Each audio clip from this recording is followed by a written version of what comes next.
on to day 3. Let me open it on up here. And then, thank you. Oops, thank you. We were just getting started. We just went over homework. If you have your homework but you didn't submit it, just make sure I see it. So it was a day 2 homework. Okay. So starting on day 3, you guys, our newest rule that we're going to learn about is called a conditional statement. And so a conditional statement, it's saying it's a compound sentence formed using the words if and then. All right. So we've used and, we use or, and then this final one we're going to use if then. And now how this is going to work is you actually write it using a little arrow. So it's going to read as P arrow Q.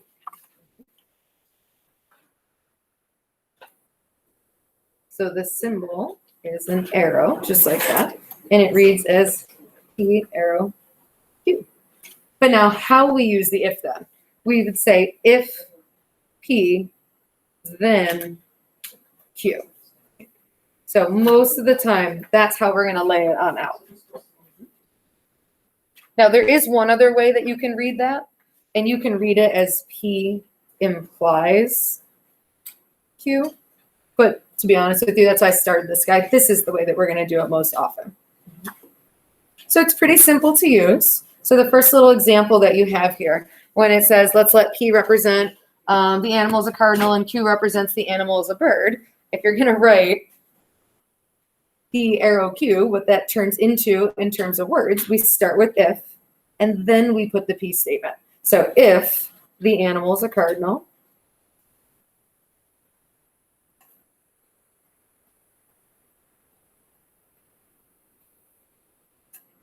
comma, then, and then you're going to put the Q statement.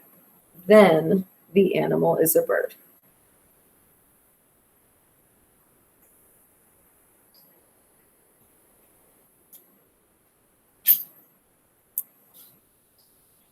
And so for the most part, when you read it, like it should make sense. We're saying, all right, if the animal's a cardinal, then we can say it's a bird. All right, sure, that makes sense there. Now, each part of that has a specific name. So the first part, when it says P is called the blank, it's called the hypothesis. When I asked my class yesterday, most of my students said they were taking biology. You guys mostly taking bio this year? Any chemistry people? So a little mix of some, okay. Because I tend to think of this with science class, like with chem, but with any science lab, that you have this hypothesis, like I think this is going to happen. And then you do your lab, and then you come up with a conclusion from there. So the second part of it, when it says Q is called the conclusion, that's then the results. And how you spot each one of them. You'll notice there's 2 more little fill in the blanks. The hypothesis usually follows the words, or the word, excuse me, if, and then the conclusion follows the word then. Right? So we say, if this is going to happen, then here's what follows from that. Right? So down at the bottom, it says identify the hypothesis and conclusion for each in the sentences. We're not going to say rewrite them. We just want to identify what they are. So since we know the hypothesis is following the word if, the first one when it says, all right, if you're hungry, well, then you should eat. Kind of makes sense. We're going to leave the word if out of it and start with where it says you are hungry. That would be the hypothesis. Which is a lot of writing right there. Of the statement. And then the conclusion piece follows the word then. So the you should eat would be the conclusion.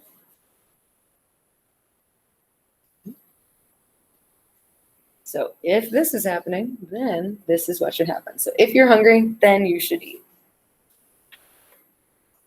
All right, the next one, based on this current weather, feels like it would be a ways off, but it says if there's a snow day, then Mr. Martin is happy.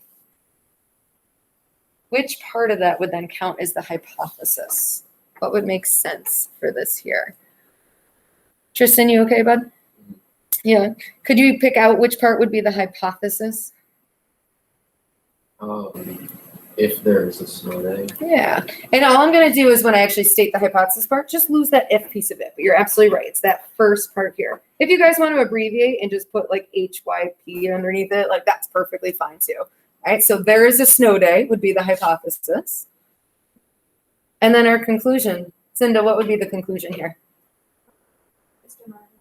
Absolutely, right? I think usually did you guys get like excited still when snow days happen? Yeah, ish. They were just discussing snow days. It sort of sounds like they are supposed to be work days, but I don't think any of your teachers will probably give you any new work. It's like a new thing with this whole COVID going on, but it's all right. All right, last one. Last one's a little bit tricky. Read it and see if you can identify it yourself. Can you figure out based on that last sentence, what's the hypothesis? What's the conclusion?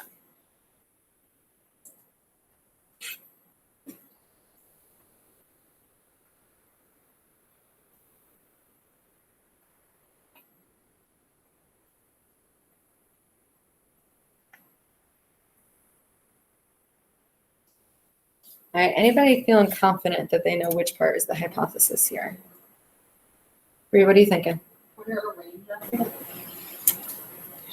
Where? I don't blame you for picking that because it's the first part of it. If I go back up though, that says the hypothesis is going to follow the word if. Where's the word if in this sentence? Because it's not in the lead where it was before. If I come all the way through, it's actually way down here. So this is just written. The fact that the English language, we're allowed to be kind of flexible in how we say things. When it reads as you should wear a rain jacket if it is raining, weirdly enough, the it is raining, that, because it follows the word if, that would be the hypothesis. So if I rewrote this to kind of match the way we've been looking at it, it would read if it is raining.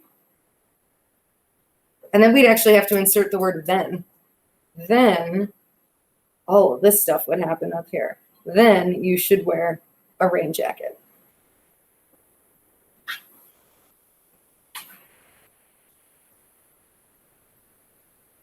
And that's why we specifically look at this one. Not purposely to like trick you guys. It's more just the idea of like, oh, the sentences can be rearranged. The words can change a little bit, but we'd still want to look for those little clues within the sentences to be able to come up with it, right? So if it's raining, there's a hypothesis, then we should wear a rain jacket. All right, any questions on that first part? Okay, so what you can imagine is just like the and the or, there's a little truth table that goes with this one. So on the next page, you get this little scenario that'll kind of help you figure out what the truth table is going to look like. So flip it right on over.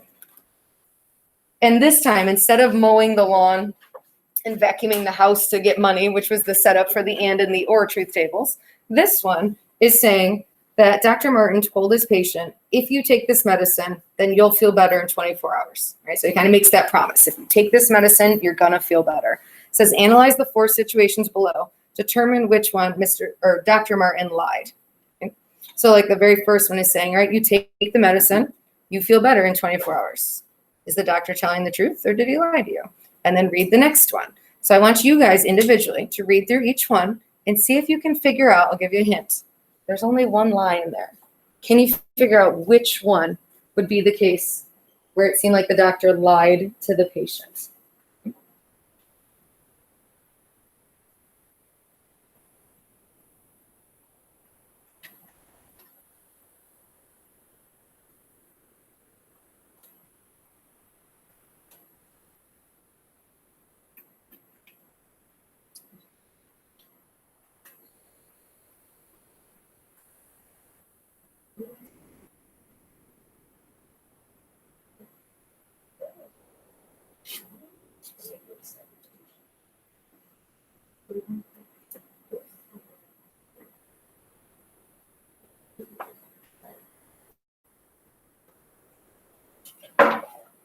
Those are tricky to read. That's all I want to do with time to try it.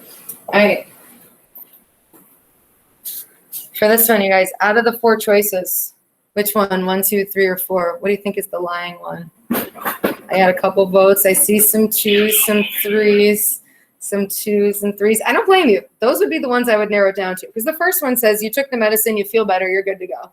Here, you didn't take the medicine, you don't feel better. Well, that's not a shock, all right? But here, what I want you to think of is, if I think of it as which one did the doctor make you a promise and then that promise didn't come true? So if you take the medicine, so you follow what he said, but you didn't end up feeling better, versus you didn't take the medicine. You didn't even listen to the doctor here. And then you ended up feeling better. So sometimes like that happens, that you just might feel better on your own. But with this, the doctor's not lying to you because you didn't even follow what the doctor said. This is actually the one that I would want you to focus on, to say, you listened to the doctor, you took the medicine, and you didn't feel better. All right. So that would be the big old lie here. Or sometimes what we'll really refer to it as is we'll refer to it as a broken promise. So something is promised here and then it didn't come through. That is the one case that if it's our lie, that's going to be our false statement. So you guys have done enough of these truth tables to know they all set up the same. True, true, true and then false, false and then true, false and then false. In those 4 cases, when they were both true, like you took the medicine, you felt better, you were fine. Here, you didn't take the medicine, but somehow you felt better. So good for you. The doctor didn't lie. You just magically got better. Yay. All right, the bottom one. You didn't take the medicine. You didn't feel better. That's no surprise. But here's the one where you were promised something, right? And it didn't happen. That is the one case that comes out false. So when it says, what is the general rule? I would just write yourself the note to say that all cases come out true, except for when it starts true and then ends up false. That would be false.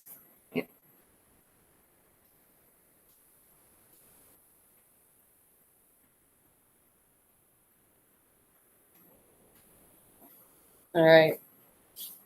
Now on your yellow sheet that I handed to everybody, at this point, now you know all the truth tables. So if you want to fill that out to just have as a reference for yourself, because I this way you're not flipping back and forth between pages, feel free.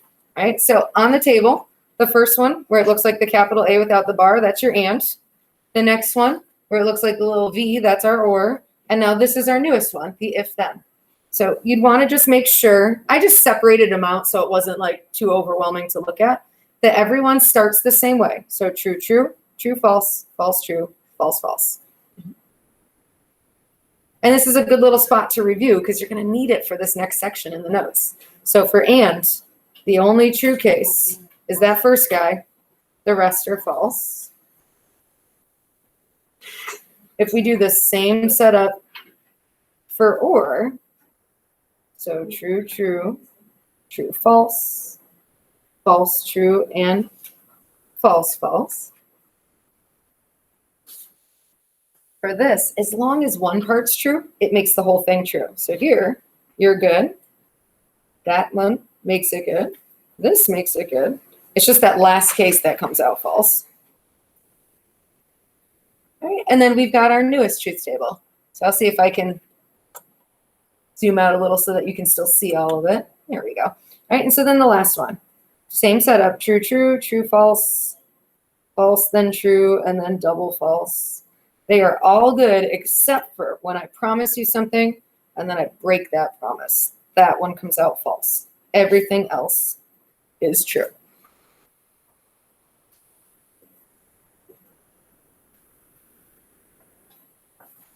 So once you have it filled out, you can just keep it next to you as we're working. Did I give you one? Oh, just interrupt me. Don't feel bad. Say like, Mrs. Mayor, where's my yellow sheet? What's going on?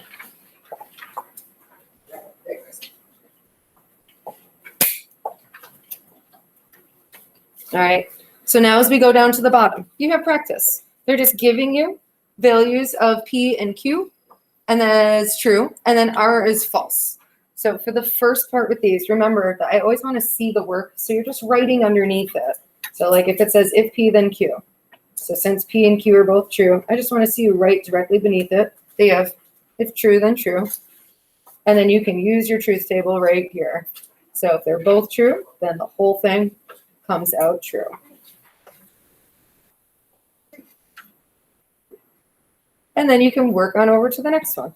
So then when you hit here, true, and then false. So same thing, coming back to your truth table. If it's true and then false, there's that broken promise. That would come out false.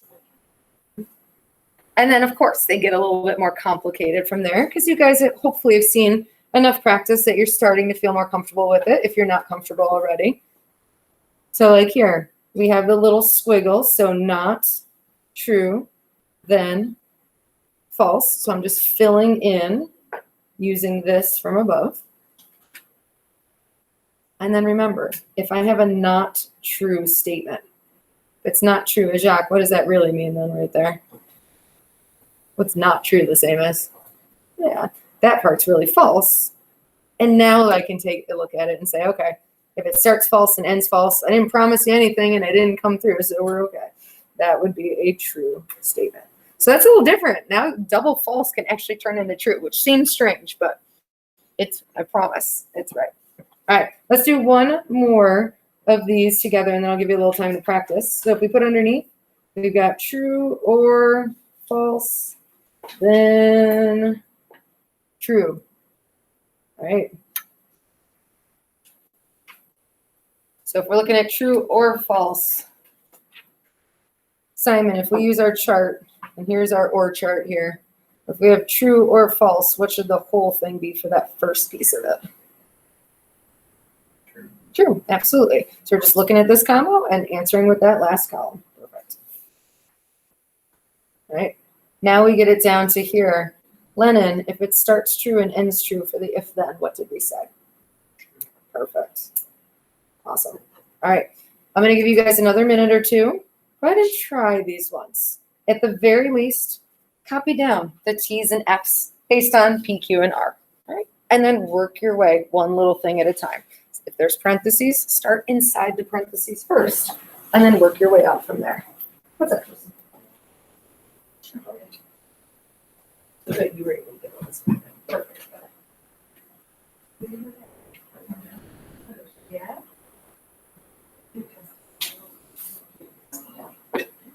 And now, do you know how to upload it to Google Docs? Someone? Okay, that can be our next week. It's very easy, I promise. We'll practice it. Pretty easy? Yeah. Yeah, thanks. So try, I know I'm such a pain in the butt. Try to get in the habit of writing the letters underneath and then go from there. Because if you try to do too much in your head, it's easy to just get like lost in it. So, Deja, the question is okay? Yeah. A beautiful shoulder. It's how you got it.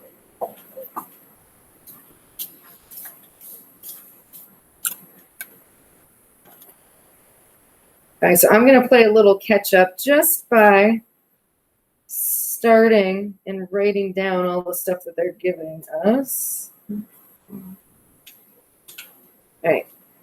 So at this point, I haven't actually done anything other than just copy down the truth values.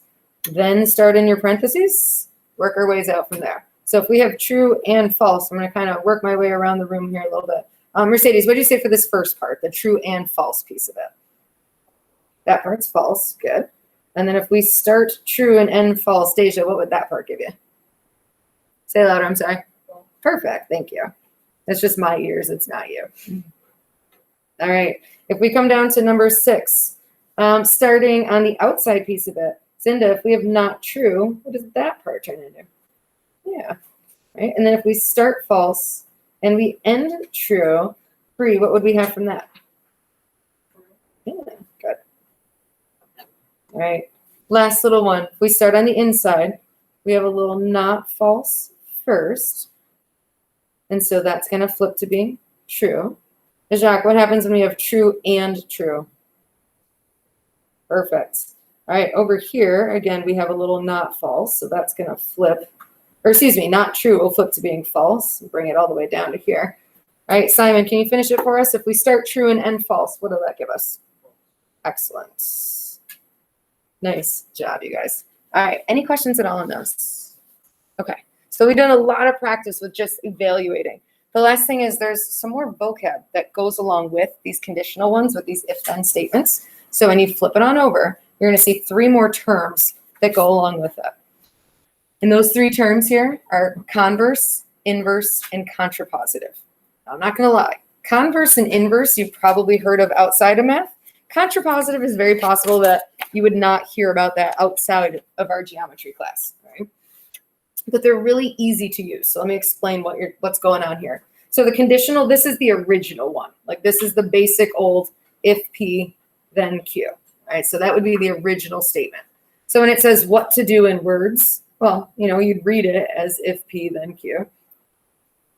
But like that's it. Right?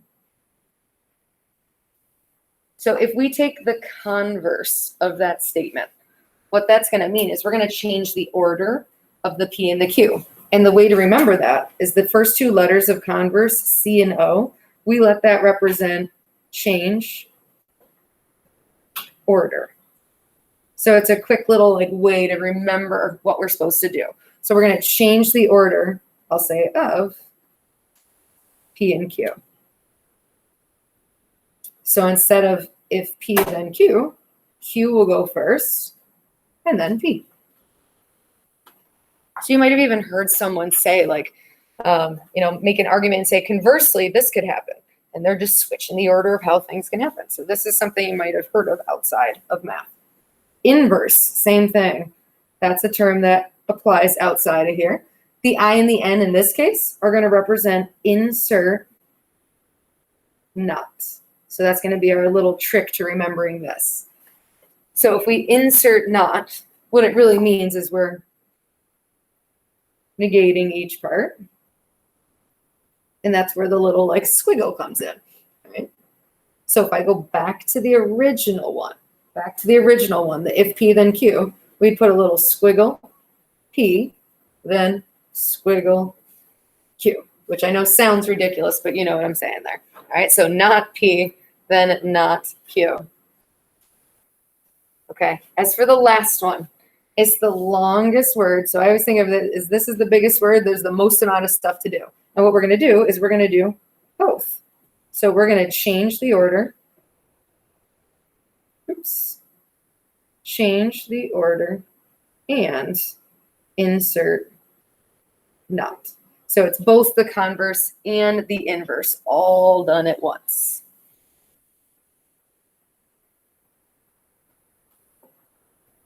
So what does that mean symbolically? Well, if I go back to the original, where P was first and then Q was second, you're going to switch the order. So Q goes first, P goes second, and we insert not. So we put the little squiggles with both parts, just like that.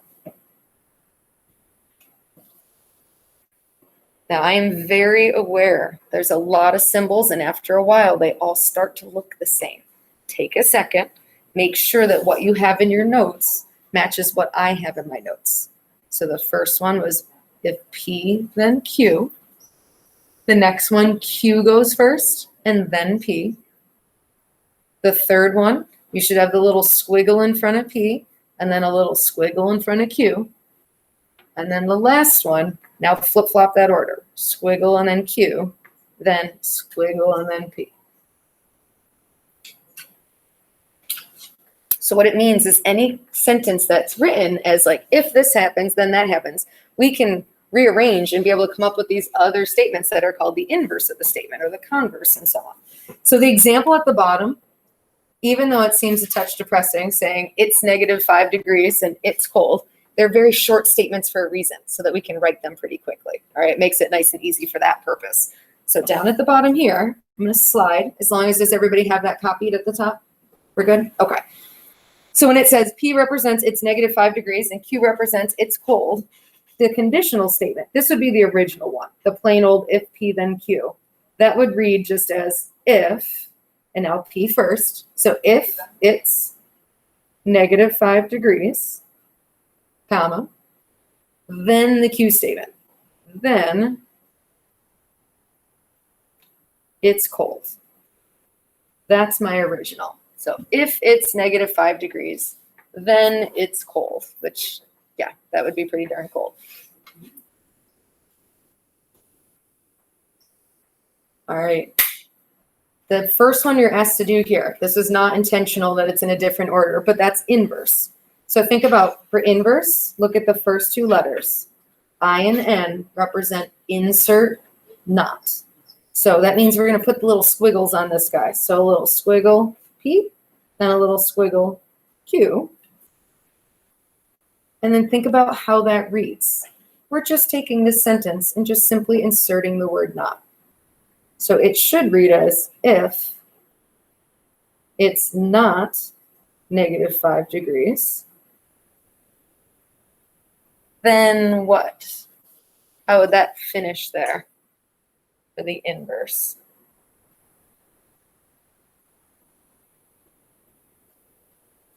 So if it's not -5 degrees, then what? Mercedes, what do you think? Perfect. Then it's not cold. So you got two nots inserted into the sentence. That's perfect. All right. Converse. Okay. That C and O, the trick with that was change order. So Q is going to go first. P is going to go second. So we're changing the order from the original one. Okay. So instead of saying if it's -5 degrees, then it's cold, we're going to swap the P and Q. But something that won't swap are the words if and then. So these guys stay put. If stays put, then stays put. We're just going to change this part of it. So like that. So then it should read as if it's cold, then how would that finish? Tristan, what do you think? What would that finish here? Then it's fine. -5. You got it. Then it's -5 degrees. Perfect.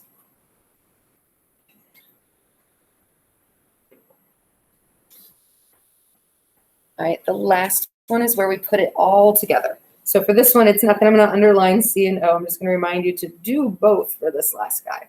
So we switch the order and insert the little squiggles. So remember, if and then don't move. Those always stay put. It's the other stuff that we're going to flip-flop around here. So we want Q to go first with a not inserted. So it would read as if it's not cold, then how would it finish? Lennon, any feeling confident on this one? You got it. Then it's not -5 degrees. So whether or not these turn into true statements or if they're false statements, we're not worried about that yet. We'll talk about that. All right, but for right now, we're just figuring out like how am I about to rearrange it, right? So if it's not -5, then it's not cold. If it's cold, then it is -5. Or if you put it all together, if it's not cold, well, then it's not -5 degrees. All right, we have one last one for practice. Then we're going to stop there.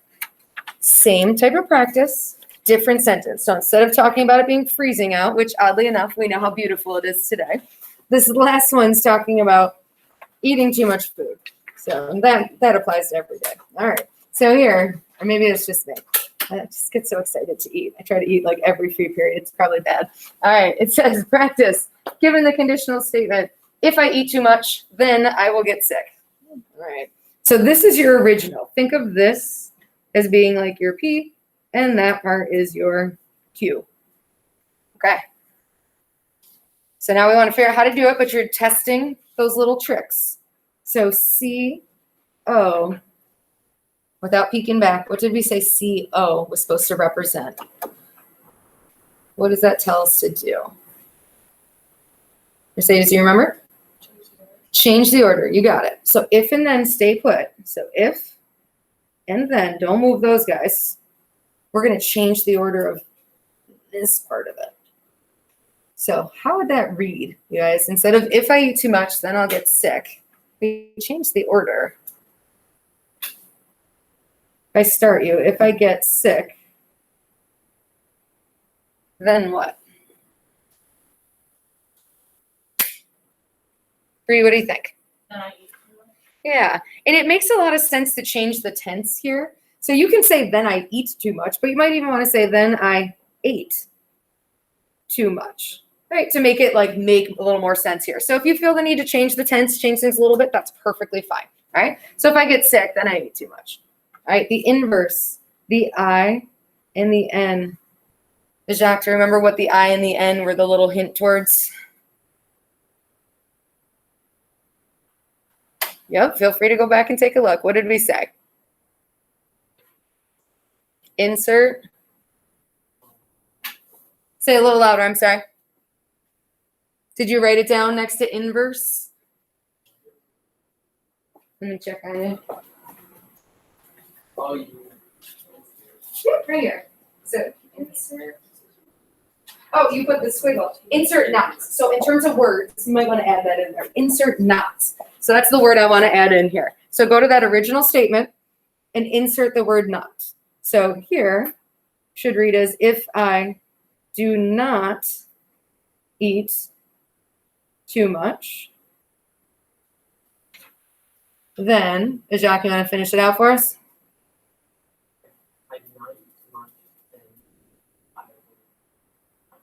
You got it. That's it. Then I will not get sick. So you're inserting the word not here, inserting the word not there. You got it. All right. It's our last one of the day. This is it. Contrapositive. We're going to do both the converse and the inverse. So if we take it, flip, and negate, but keep in mind, if and then don't move. So if you want to like place them in the sentence now, feel free. How would this last one read? Free, go ahead. What's that? The entire thing or just the if? Entire thing, go for it. If I do not get sick, then Good. So if I do not get sick, and this is another one where you can say then I did not eat too much or I do not eat too much. Either one is fine.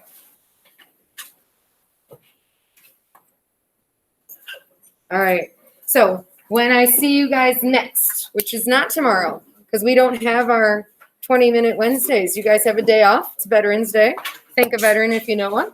When I see you next, we're going to go over the homework that goes with this. So what makes sense is that we're doing homework 3 out of the homework packet, which has some practice in it. Let me see. I'm trying to see where I put my homework sheet here. I don't know where I put my homework sheet. Either way, you got some practice to go along with it. Make sure you guys, if it's helpful, use that yellow sheet as you're working through when you're doing like the truth table ones. As for the inverse, converse, contrapositive, then you probably are going to need your notes packet next to you to remind you what those little tricks are to how to create